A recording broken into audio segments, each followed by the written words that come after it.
ГСП онлайн. Городские новости сейчас.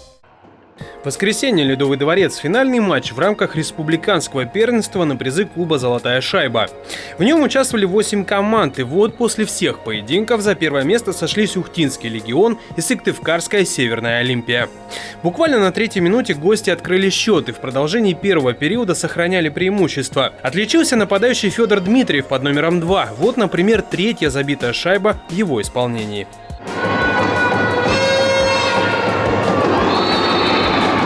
Ухтинцам пришлось догонять. К первому перерыву Сыктывкар вел уже 0-3. Поначалу попытки поразить ворота гостей были неудачны, притом в прямом смысле этого слова. Чего стоит практически верная заброшенная шайба, которая могла размочить счет, но...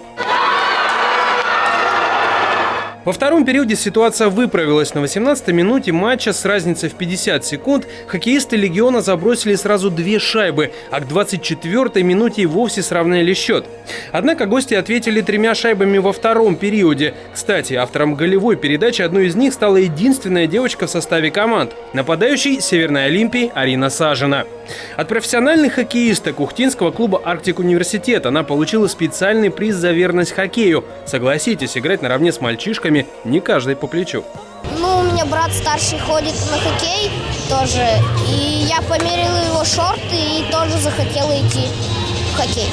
А давно уже хоккеем занимаешься? 6-й год. К началу третьего периода счет на табло установился 4-6 в пользу гостей.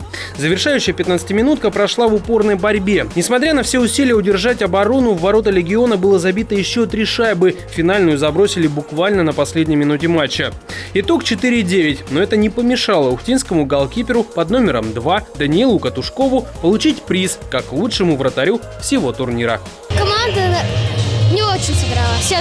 Все было на меня держалось, на мне держалось. Но они хорошо сыграли с Ухтинском, когда забили 22 шайбы. Мы не доработали. Можно было лучше занять первое место.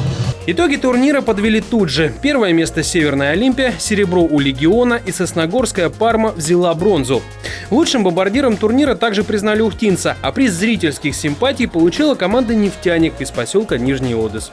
Победители республиканского первенства из Сыктывкара вместе с успехом получили право поехать на всероссийский турнир на призы «Золотой шайбы». Он пройдет в Сочи.